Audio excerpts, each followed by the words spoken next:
Suzuki DL1050 v-strom best motorcycle review, liquid-cooled, 8V, 90 degrees V-twin.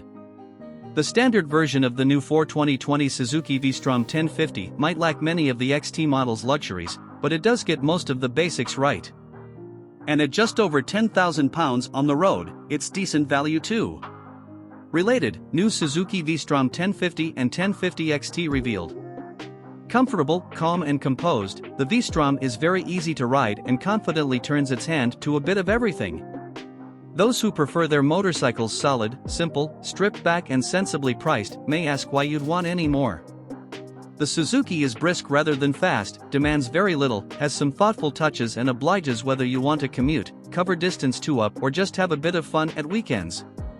With its cast wheels, road rubber, modest suspension travel and lack of crash protection, it's not going to coerce enthusiastic off-roaders away from their KTMs. And with little in the way of flash gadgets or cutting-edge tech, it won't invite someone to hop off a spangly new BMW or 1250 GS to check out the Suzuki's fancy toy box. But if you don't want to ride round the world, don't want to follow the crowd and don't want to have to take out a second mortgage just to pay for a load of high-tech thingamajigs you'll never use, the base model v-strom 1050 is well worth a look. Ride quality and brakes. Front brakes are surprisingly sharp, those four-piston, one-piece Tokico calipers giving instant bite and masses of power.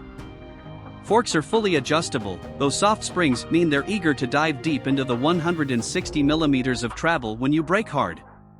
The shock, adjustable for preload and rebound, feels fine at normal speeds, but over uneven surfaces at pace and you do get jolted out of the seat from time to time. Through turns the Strom is stable, holds a line obediently and has decent ground clearance. This standard model's steering geometry is microscopically more relaxed than the XT version, even though they share the exact same frame, swing arm and suspension. The difference simply comes down to the fact that the regular v-strom is 11 kilograms lighter, with less weight at the front of the bike, thanks to not having engine crash bars, meaning the standard Strom rides 5 mm higher on its springs and sits fractionally further backwards, increasing rake and trail. Turn-in speed is measured rather than manic, though sticking with slim, old-school adventure tire sizes, a 110 front and a 150 rear, helps keep it reasonably nimble. Its 236 kg curb mass is substantially less than a big BMW too. In fact, the v-strom is lighter than a Honda VFR 800, so while it's not as agile as a Yamaha Tracer, it definitely doesn't feel hard work along a twisty road. Engine. Despite the number in its name going up from 1000 to 1050 this year, the v-strom keeps the same 1037 cubic centimeters V-twin it's had since 2014. Power has been nudged up to 106 brake horsepower, that's 7 horses more than last year's 1000, thanks to new camshaft profiles giving more lift and less overlap. Peak torque has been reduced a fraction, but only right at the very bottom end of the rev range. On paper the headline figure drops from 75 to 74 lb-ft and now needs 6000 rpm rather 4000 rpm, but rest assured this hasn't suddenly become some rev-hungry two-stroke. No, the v-strom retains the same gutsy, grunty, relaxed feel it's always had. Peak performance and outright speed remain a long way short of a GS or Multistrada, but the Suzuki's party piece isn't an arm-wrenching top end. Rather, it's all about its easy, willing, even-handed delivery. The soft, warm, smooth pulses of its veteran V-twin feel casual and composed, with a torque curve so flat from 4000 to 7000 rpm you could iron a shirt on it. Tall gearing means third is all that's needed to roll around leisurely between 40 and 80 miles per hour, with enough revs in hand that it can be stretched to 3-figure speeds. Sixth is set for something like 150 miles per hour, clearly it can't ever reach that, but the overdrive-like feel keeps revs down at cruising speeds. Clutch action is light and the gearbox shifts easily without any quickshifter assistance.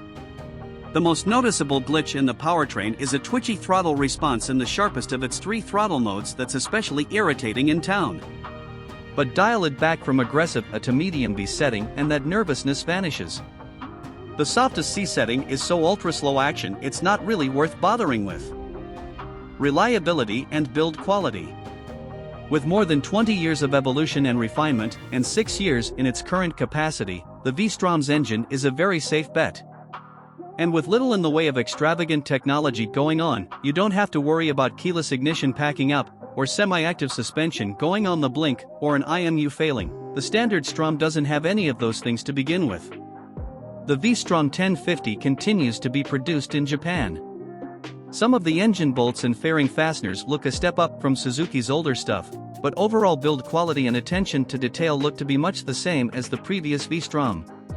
The 2017 on model receives positive reviews for reliability from owners, though the older 2014 machine gets much more mixed feedback, perhaps because it's been around for longer and so the mileages will be higher, with cases of corrosion and electrical issues. Still, Suzuki's 3-year warranty should give a new owner confidence. Value versus rivals. At 10,147 pounds on the road, the v-strom looks massively appealing next to those ultra-premium adventure flagships, getting on for almost half the price of a top-of-the-range BMW R1250 GS or Ducati Multistrada 1260. It's certainly a lot of the bike for the money, just a few £100 more than the entry-level version of Triumph's new Tiger 900 or Yamaha's Tracer 900. It's less than a Kawasaki Versys 1000, and a lot less than Ducati's Multistrada 950 or Honda's Africa Twin. Selecting the standard Strom saves £1,300 over the XT version. Whether that's good value or not depends on how much you want the posher bike's additional gadgets, spoke wheels and practical extras. If you can live without them all, that's a healthy saving. Running costs should be pretty modest for a liter bike, with decent 50 mpg-ish economy, long 7,500-mile service intervals, 15,000 between valve clearance checks, and reasonable spares prices. Given its affordability and hardly hedonistic reputation, it's not expensive to insure either. Equipment. The base model v-strom is deliberately sparse and simple. There's no center stand or handguards, while high-tech touches like cruise control, hill hold control and cornering ABS are saved for the XT model. Gadget fans do get a USB power socket hidden under a rubber flap though, which is handy, especially given there's a rail to mount a SATA or phone above the dash. Other simple but practical touches include solid pillion grab rails, a small luggage rack, a sunshield for the dash, and a remote preload adjuster. Traction control has 2 levels of intervention, though both are fairly conservative. Throttle response can be set to 3 levels of aggression, with all giving the same maximum power. The LCD dash looks busy and a bit dated in 2020, but it does have a tank range countdown and a useful 2-stage reserve light, which really helps you stretch the 20-liter fuel tank as far as possible. Suzuki's official accessory list includes heated grips, luggage, fog lights and plenty more, but the prices don't, shall we say, appear to offer the same level of value the rest of the v-strom does. During August and September 2020, Suzuki offered a free city pack on the v-strom 1050, netting you a 55-liter top box with mounting kit and a center stand. The kit was previously worth £549.